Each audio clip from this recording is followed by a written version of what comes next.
ரோகிணி விரித்த வலையில சிக்கின விஜயா, சீதாவோட காதலுக்கு சங்கு ஊத போற மீனாவோட அம்மா, இந்த மாதிரி இன்னைக்கான சிறுகடி காசை சீரியல்ல என்னென்ன நடந்துச்சு அப்படிங்கிற இந்த வீடியோ நம்ம பார்க்கலாம். ஸோ ரோகிணி மேல முத்துவுக்கு சந்தேகம் வந்த நிலையில இதுல இருந்து தப்பிக்கணும் அப்படிங்கிறதுக்காக ரோகிணி எல்லாரும் ஏன் என்னையே கார்னர் பண்றீங்க, இந்த மாதிரி பண்ணக்கூடிய ஆளு நான் கிடையாது அப்படிங்கிற மாதிரி சொல்றாங்க. உடனே விஜயா, முழு பூசணிக்காவையே சோத்துல மறைச்சி எல்லார் காதலையும் பூ சுத்துறவதுன்னு நீ, அதனால என்ன வேணாலும் நீ செய்யக்கூடியவ தான் அப்படிங்கிற மாதிரி சொல்றாங்க. இப்போதான் விஜயா முதல் முறையா சரியா சொல்லியிருக்கிறாங்க. ஆனா இதையுமே கெடுத்துடுற விதமா அண்ணாமலை குடும்பத்தில் இருக்கிறவங்க என்னதான் சண்டை போட்டாலும் இந்த அளவுக்கு யாரும் பண்ண மாட்டாங்க, அதனால வெளியிருந்து தான் யாரோ தான் இதை பண்ணியிருக்கிறாங்க அப்படிங்கிற மாதிரி முத்து கிட்ட சொல்றாங்க. உடனே முத்து அதையும் நான் கண்டுபிடிக்கிறேன் அப்படிங்கிற மாதிரி சொல்லிடுறாரு. அடுத்ததான் ஸ்ருதி ஹோட்டலுக்கு வேலை பார்க்குறதுக்காக போகிறாங்க. அங்கே நீத்து ஸ்ருதியை கூப்பிட்டு, ஹோட்டலுக்கு நல்ல ரிவ்யூ கிடச்சிருக்குது, நான் இதுக்காகத்தான் பாடுபட்டேன், என்னோட அப்பா என் மேலே வச்ச நம்பிக்கையை நான் இப்போ காப்பாற்றிட்டேன் அப்படிங்கிற மாதிரி நீத்து பார்த்தீங்கன்னா பெருமையாக அவங்கள பற்றி ஸ்ருதி கிட்ட சொல்கிறாங்க.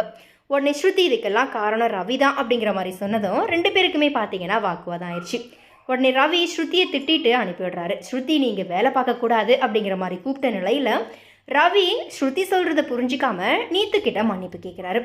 அடுத்ததா ரோகிணி வித்யா கிட்ட கேட்டுக்கிட்டபடியே முருகன் வந்து 1,00,000 ரூபாய் பணத்தை ரோகிணி கிட்ட கொடுக்குறாரு. அந்த பணத்தை ரோகிணி வாங்கிட்டு லோக்கல் ரவுடி சிட்டிக்கிட்ட கொடுத்து நகையை வாங்கிடுறாங்க.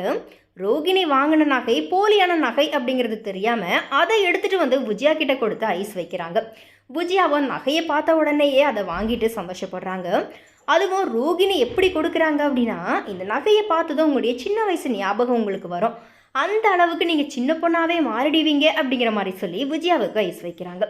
அடுத்ததாக கோவிலில் வேலை பார்க்குற அம்மாவை பார்க்குறதுக்காக மீனா பார்த்தீங்கன்னா போகிறாங்க.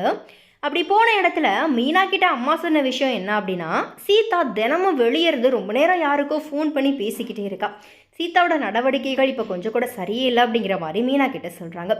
அந்த வகையில் சீதாவோட காதல் விஷயம் மீனா அண்டு மீனாவோட அம்மாவுக்கு தெரிய போகுது. ஏற்கனவே முத்துவுக்கும் அருணுக்கும் பிரச்சனை ஏற்பட்டதுனால இந்த கல்யாணத்தை நடத்தி வைக்க மாட்டேன் அப்படிங்கிற மாதிரி மீனாவோட அம்மா சொல்கிறதுக்குமே வாய்ப்பு இருக்குது.